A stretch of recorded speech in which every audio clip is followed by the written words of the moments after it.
한 조각 케이크 레슨. 한 조각 케이크 레슨을 시작하겠습니다. 건축 시공 상세에 의해 철근 배근 편입니다. 저번 시간에는 기둥의 연성 상세, 보의 연성 상세, 철근 콘크리트 주요 구조부에 135도를 하는 이유, 135도 후크 시공을 하는 이유에 대해서 알아보았습니다. 이번 시간 강의를 들으시려면 저번 시간 강의를 보고 오시기 바랍니다.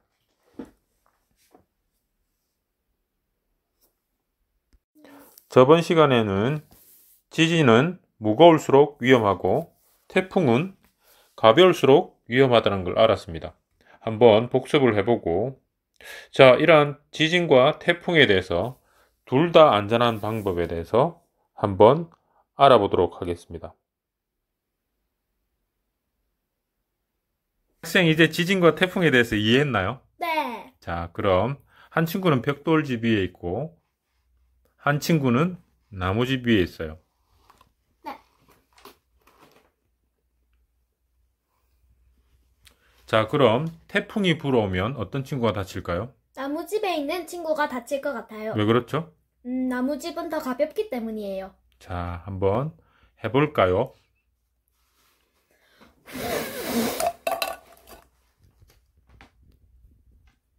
자, 어떤 친구가 넘어졌죠?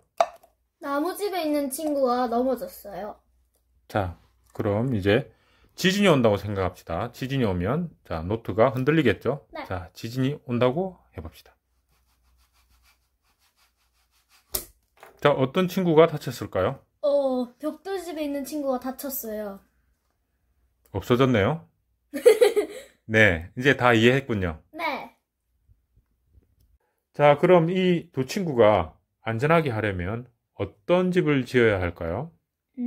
태풍과 지진에 안전한 집을 만들면 될 것 같아요. 진짜로요? 네. 자, 그럼 우리 안전한 집을 한번 지으러 가볼까요? 자, 지구 위에 건물이 있다고 생각합시다. 지구 위에 있기 때문에 네. 건물을 잡아다니는 힘, 그걸 우리가 중력이라 그래요. 네. 그 중력은 무게와 같은 개념이에요. 학생, 그럼 학생의 몸무게가 얼마야? 35kg예요. 자, 그럼 35kg. 이건 질량이 단위인데 실제로 헷갈리기 때문에 우리가 현대에서는 무게의 단위를 뉴턴으로 바꾸었어요. 네. 그래서 중력의 단위는 뉴턴 단위랍니다. 그래서 중력은 F 이꼴 질량 곱하기 중력 가속도로 표현해요. 알겠습니까? 네. 자, 학생. 네. 그럼 우리가 중력 가속도를 느끼려면 어떻게 하면 될까? 이 친구를 떨어뜨려 보면 될 것 같아요. 아, 이 친구를 위에서 떨어뜨리면 되겠구나. 네. 자, 한번 해볼까? 네. 자, 나가! 자, 이 친구들은 중력 가속도를 느끼면서 떨어졌네. 네. 그러면 무서웠을까? 네, 머리카락이 떨어졌어요. 네, 아주 무서웠겠지. 네. 자, 그럼 우리 지진에 대해서 알아보면 지진은 수평으로 가속도를 일으키는 힘에 대한 내용이야. 자, 그래서 지진 에너지의 원천은 지각의 운동 에너지라고 저번 시간에 설명을 드렸지. 네. 그래서 한번 이 지진이라는 것은 네. 질량에다가 가속도를 곱한 힘에 대한 내용이야. 아. 그럼 그 가속도가 크면 지진 에너지가 옆으로 많이 흔들리겠고 작으면 작게 흔들리겠지. 네. 그래서 우리가 헷갈리니까 우리 지구상에 있는 가장 흔한 가속도, 중력 가속도를 우리가 지진 하중에 비교해서 쓰는 거야. 그럼 1G가 수평으로 왔다. 그럼 어떤 느낌일까? 이런 것들을 우리가 한번 알아봅시다. 네. 고베에서 지진이 1G가 왔다. 1G. 중력 가속도의 한 배란 뜻이야. 알겠니? 네. 그럼 어떤 느낌일까? 바로 한번 뛰어내려 보면 돼. 뛰어내리면 1층에서 한번 뛰어내리면 어떤 느낌이 들까? 이상한 느낌. 굉장히 공포스럽겠지. 네. 스카이다이버가 스카이다이빙을 하면 그냥 중력 가속도를 느끼면서 다이빙을 해. 그래서 일지가 수평으로 왔다라는 말은 중력 가속도를 거의 수평으로 자유낙하하는 느낌이야.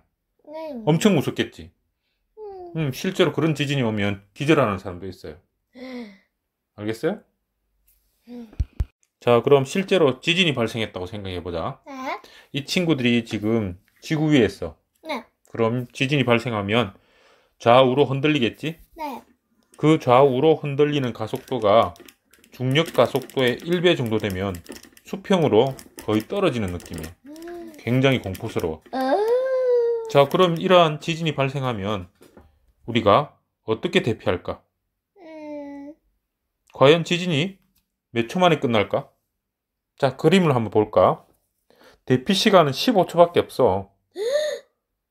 그럼 도망가지도 못하겠지? 네. 자, 왼쪽 그림을 한번 보면 실제로 규모 5.0의 지진이 왔을 때 이 친구들은 벽에 금이 잠시 가. 네. 이 친구들 살 수 있단 말이지. 네. 그런데 강진이 오면 어떻게 돼? 부서져요. 그렇지. 건물이 다 부셔져 가지고 내려앉겠지. 네. 그럼 어디로 도망갈까? 밖으로. 그렇지. 밖으로 도망가면 좋은데 우리가 15초 안에 밖으로 도망가야 되겠지. 네. 그런데 15초 안에 도저히 도망갈 수가 없어. 뛰어내려요? 그러면 더 안 되겠지. 네. 그래서 가장 할 수 있는 방법은 저 D라는 친구처럼 기둥 모서리에 웅크리고 있으면 돼. 우리가 학교에서 뭘 배웠지? 책상 밑에 숨는 거예요. 아, 그건 좋은 방법이 아니야. 책상 밑에 숨으면 전등이나 책이 떨어지는 거는 막을 수 있지만 네. 위에 있는 보나 기둥이 무너지는 거에 대해서는 막을 수가 없어. 맞네. 그래서 일본 사람들은 옛날부터 지진이 많기 때문에 본능적으로 어디를 도망가? 기둥? 그렇지. 기둥 모서리에 쭈그리고 있거나 아니면 밖으로 도망가. 아. 그게 가장 좋은 방법이야. 응. 포항 지진이 발생한 후 기둥의 사진의 모습인데요. 기둥 상부에 저런 식으로 파괴된 것을 볼 수 있습니다. 저번 시간에 기둥 상하부에 대해서 모가지라는 개념을 했죠. 그 부분에 지진이 발생하면 가장 큰 힘을 받는다고 이야기를 하였습니다. 지진이 발생하고 수시간 내에 여진이 발생할 수 있습니다. 이러한 여진이 발생하면 이렇게 파괴가 된 기둥이 더 이상 하중을 저항할 수가 없어서 건물이 붕괴될 확률이 매우 큽니다.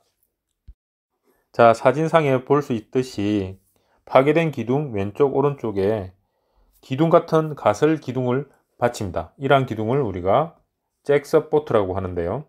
잭서포트는 원형, 그 다음에 H빔 그런 모양의 형태가 나옵니다.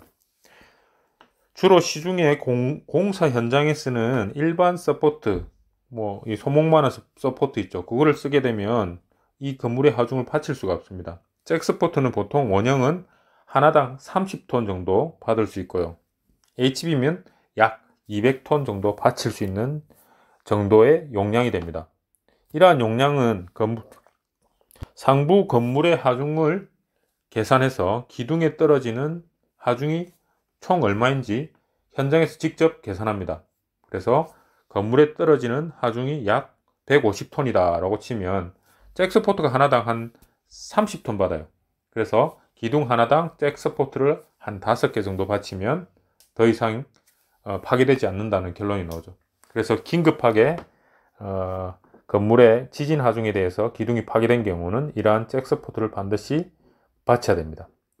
그때 포항 지진이 실제로 발생했을 때 부산 시내 잭서포트가 거의 다 수급을 할 수 없을 정도로 포항 시내에 다 집중한 현상이 실제로 일시적으로 발생했습니다.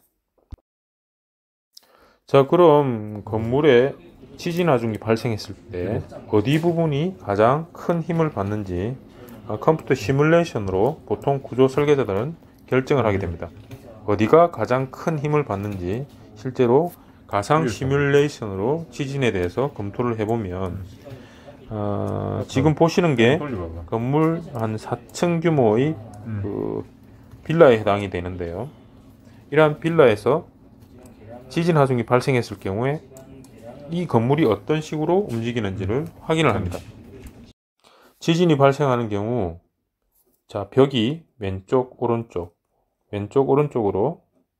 움직이는 걸 알 수 있겠죠. 그래서 지진이 발생할 경우 어느 부분이 가장 큰 변형이 일어나는지를 일단 구조 설계자는 결정을 하게 됩니다. 그 다음 가장 큰 힘을 받는 기둥이 어딘지를 결정을 하게 되는데요. 지진 하중이 발생했을 경우에 이 건물은 계단실 주위로 강성이 굉장히 집중했기 때문에 좌우측으로 비틀리면서 오른쪽 하부의 기둥, 목이라 그러죠. 목과 하부에 큰 힘이 발생한다는 것을 알 수 있습니다. 빨간색으로 표시가 되죠. 네, 노란색이 빨간색으로 변하면서 이러한 부분들의 연성상세를 반드시 도입해야 되는 이유가 기둥의 상하부에 대한 응력 집중이 발생한다는 거죠. 그래서 기둥 상하부는 반드시 135도 후크를 해서 큰 지진이 왔을 때 건물이 붕괴되지 않도록 막는 게 가장 큰 목표라고 할 수 있습니다.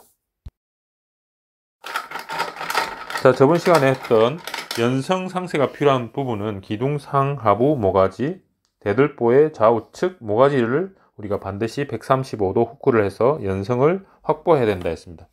연성이란 말은 끝까지 이 건물을 지탱하면서 끈적끈적하게 버티는 그 행위를 이야기합니다. 잘 모르시는 분은 저번 시간에 강의를 듣고 오셔야 될 것 같고요. 자, 보의 경우, 기둥의 경우 다 똑같습니다. 기둥은 저번 시간에 설명했듯이 왼쪽 그림 135도 후크를 기둥의 상하면에 해야 됩니다. 자, 보시는 그림은 실제 현장에서는 실제로 기둥에 135도 후크, 폐쇄형 후크를 대지 위에 올려놓고 어떻게 작업을 할지 철근 반장과 이렇게 요게 교대로 논의를 교대로 합니다. 교대로 그래서 이렇게 교대 배관을 교대로 하는 하면 거 맞죠, 그죠? 내진성이 좋아지니까 기둥 상하부 아니면 전 구간에 대해서 이런 135도 후크를 하라는 그 내용을 철근 반장님과 협의를 합니다. 자, 다음은 보의 폐쇄형 스트럽 시공 방법인데요. 시공을 하는 모습. 아니 뭐 하세요? 결정하고 있습니다. 이 135도는 밑에서 접어온 거죠? 예. 이게 기구가 이름이 뭐예요? 학카입니다. 예? 학카에. 하카. 예. 이거는 뭐예요? 하카는 일본 말이에요. 됐습니다. 일본 말. 예. 미국의 후커를 일본어로 감사합니다. 말하니까 하카라고 한 것 같아요. 네. 기둥 띠근 시공 모습이고요. 반장님 이게 뭡니까? 이게 위치를 고정하기 뭐지? 위해서 이 용접기 이름이에요? 철근 반장님이나 인부들이 이런 한번 해보시죠. 주근하고 결속되는 부분을 간단하게 이 철근 조금 움직이기만 하면 태그 남는 거죠? 예, 시공 예, 공정을 맞습니다. 볼 수 있습니다.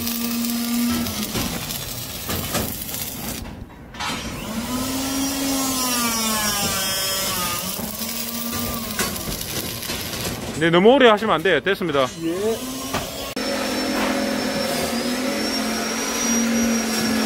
자, 기둥의 135도 후크를 다 한 것을 볼 수 있습니다.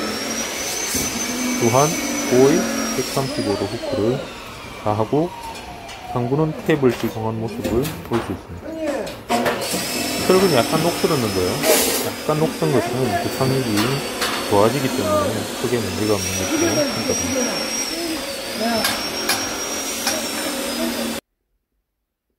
자, 이거는 보시는 사진은 전이보에 대한 배근 내용인데요. 중앙부에 기둥을 90도 후크 다 접은 걸 볼 수 있고요. 보의 크기가 거의 한 2m 되는 큰 볼을 시공한 것을 볼 수 있습니다. 이러한 볼을 우리가 전이보라고 그러는데요. 전이보를 시공하는 이유는 상부 벽체를 모두 받아가지고 기둥에 전달하기 위해서는 보가 이렇게 큰 단면이 나오는 것을 알 수 있습니다. 다음은 선생님 이게 관이 슬래브에 다 어떤 건지 좀 설명해 줄 수 있나요? 네, 요거는 보시다시피 CD, 전선간, 슬라브 요거는 내부에는 소방관, 빨간 거는 소방관이요. 배관들이 예. 소방관. 단면을 예, 검은 결손하는 거는 것을 알 수 흡색은 있습니다. 전기.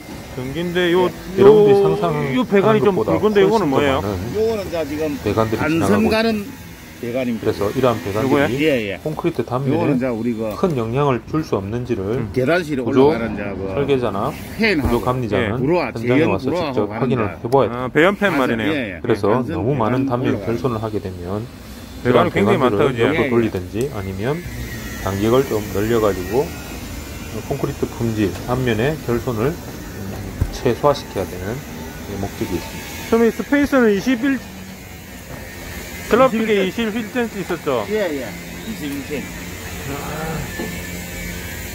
자, 본 그림은 스페이스의 시공 모습, 스페이스.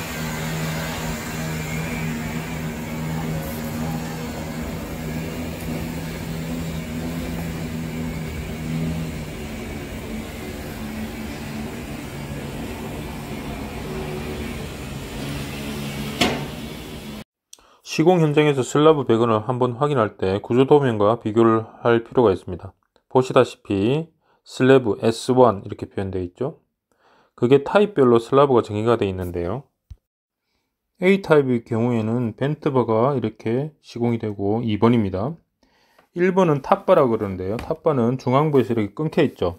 이렇게 끊어진 이유는 대규모 아파트를 시공할 때 이 탑바의 물량이 전체적인 공사비에 영향을 주기 때문에 탑바를 이렇게 끊어 시공했어요.